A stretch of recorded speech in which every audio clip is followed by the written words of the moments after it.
Can I take you there?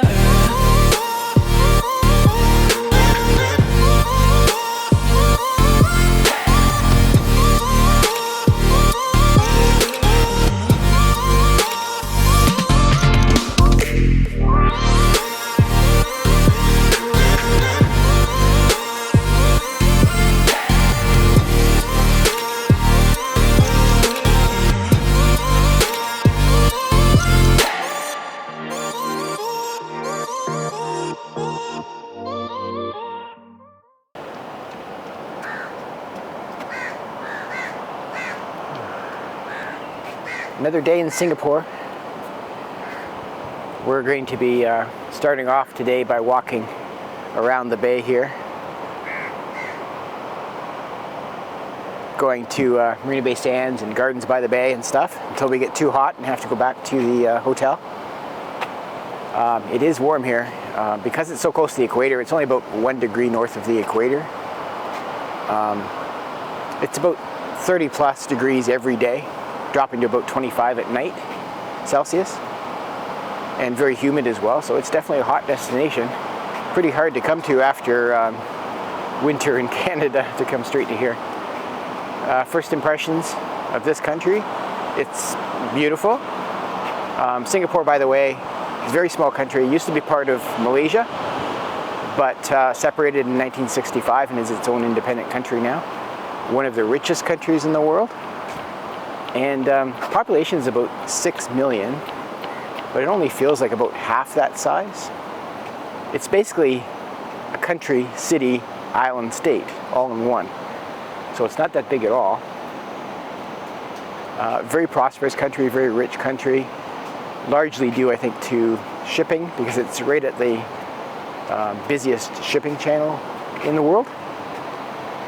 As far as first impressions visiting here, it's very safe. There's a very high police presence. And is that a good thing or bad thing? I'll leave that up to you to decide.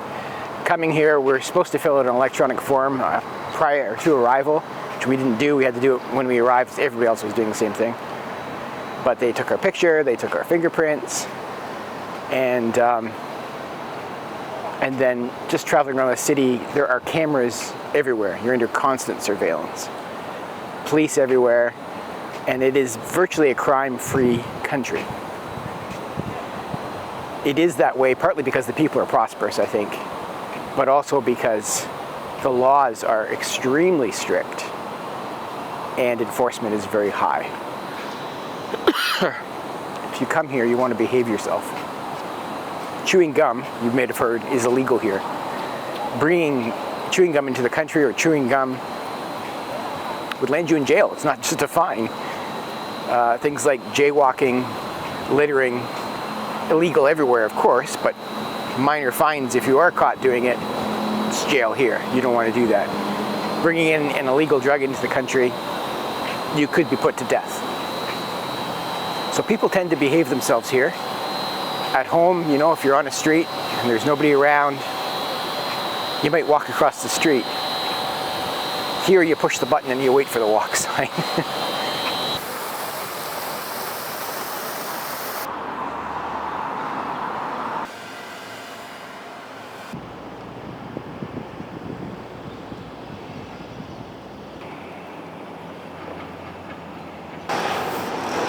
We were going to go on the Ferris wheel, but we haven't seen it move even once the whole time we've been here. I don't know what's going on.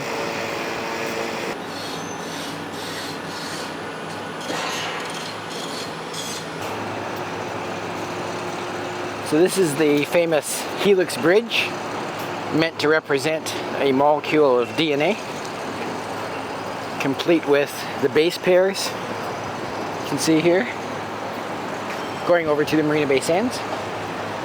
We're going to be visiting the Sands Hotel. Unfortunately, we can't go up to the rooftop infinity pool. It's for hotel guests only, but we'll see some of the hotel anyways.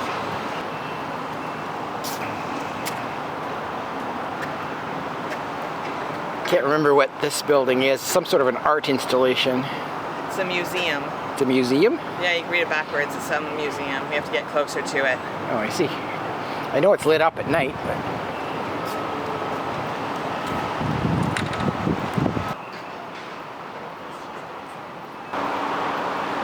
So yeah, this weird building over here is the Art Science Museum. But it's all lit up nicely at night. It's kind of cool.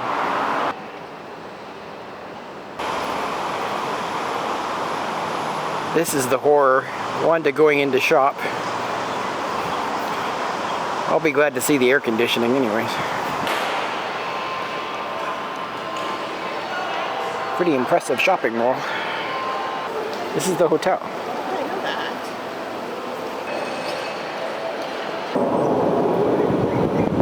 So we're just coming into Gardens by the Bay. These are the super trees we'll be visiting. They produce electricity and also collect rainwater for irrigation.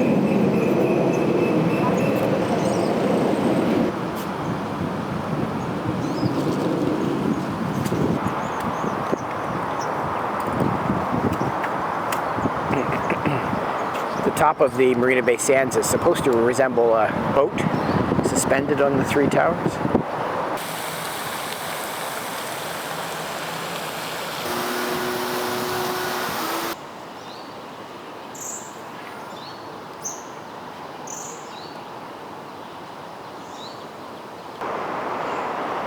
We're to walk along the path.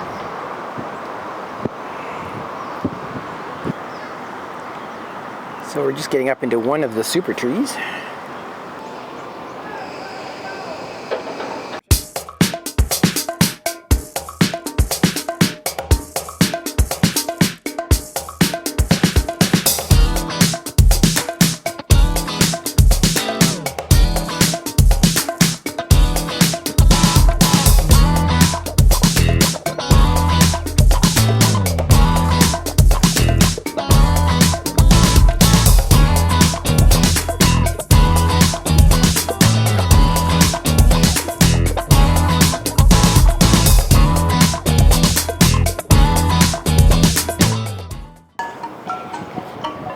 So this is one of many of these super trees. This one is producing electricity and apparently venting heat.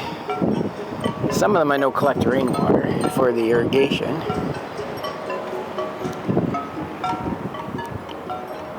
And look at all the ships out in the harbor here. All bringing in money to Singapore. With goods being shipped all over the world.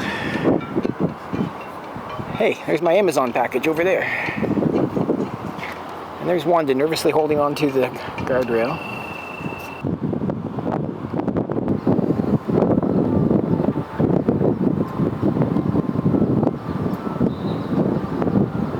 So behind me is a flora clock. For Mike and I, this is rather amusing because in Niagara Falls, Ontario, Canada, there's a flora clock that anyone who grew up in the area kind of grew up with this clock, and it's been famously known for never being the right time.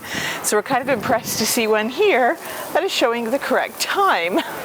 And half the times there's no flowers on it either. This is true. This one's got flowers at least. And yet tourism flocks to this location in Niagara-on-the-Lake as they do for Niagara Falls and Niagara-on-the-Lake. But the clock we find a bit of humor in it, let's just say, as a local.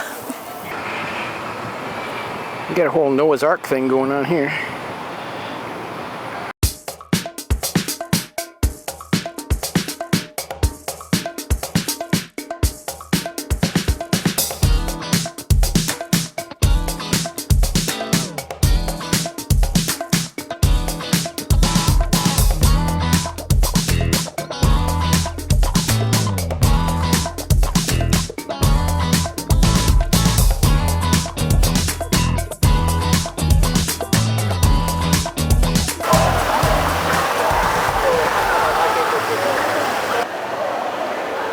So this is the Flower Dome.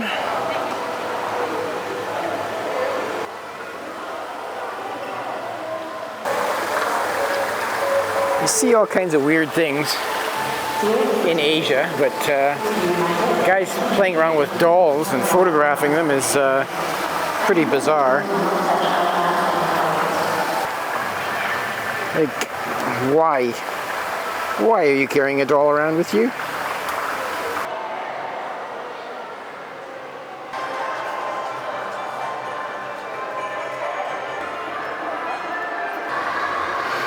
It is pretty noisy in here with all of the people talking and music and stuff, and all being reflected back by the glass, I guess.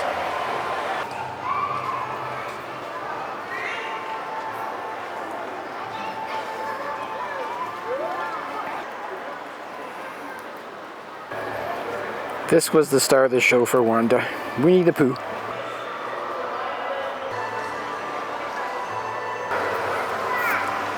Anyways, there's flowers, lots of flowers. And it is cooler in here than outside anyway. Oh look, the exit through a gift shop. What a surprise. And now we're at the Cloud Forest display.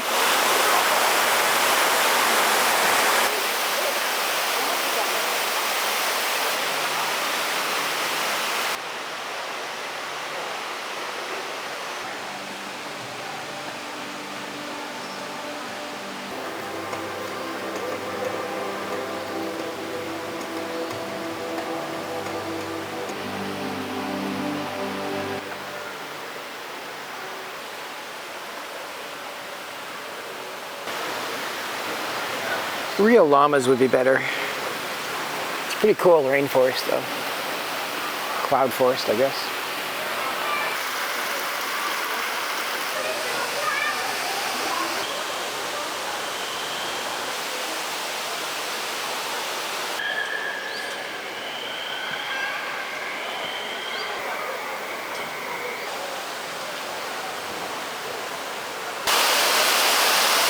And I think this is supposed to be the highest waterfall indoors in the world.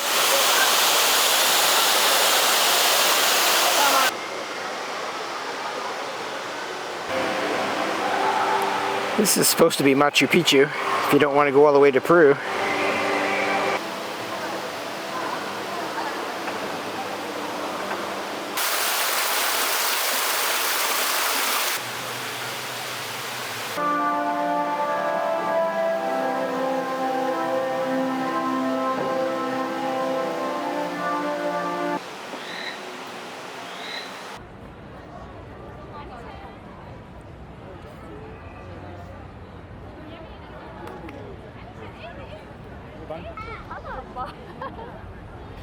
After going through Gardens by the Bay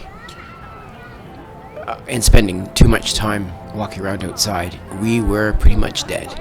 And that is one of the big problems with visiting Singapore, is just the heat and the humidity. It's just way too hot. And after walking even a kilometer outside, you have to find some place that has air conditioning to cool down and get something to drink. After coming back from Gardens by the Bay, which is probably only about 3 kilometers or so, walking around the bay in the heat with no shade, we were pretty much dead, and we just went back to the hotel and had to relax until evening when it cooled down a little bit so we could go back outside. But we certainly weren't filming anymore. It's unfortunate. I'd like to do a lot more in Singapore, but the heat is really precluding you from doing that. Of course, you could take taxis everywhere, and that would save a lot. Next time, I suppose.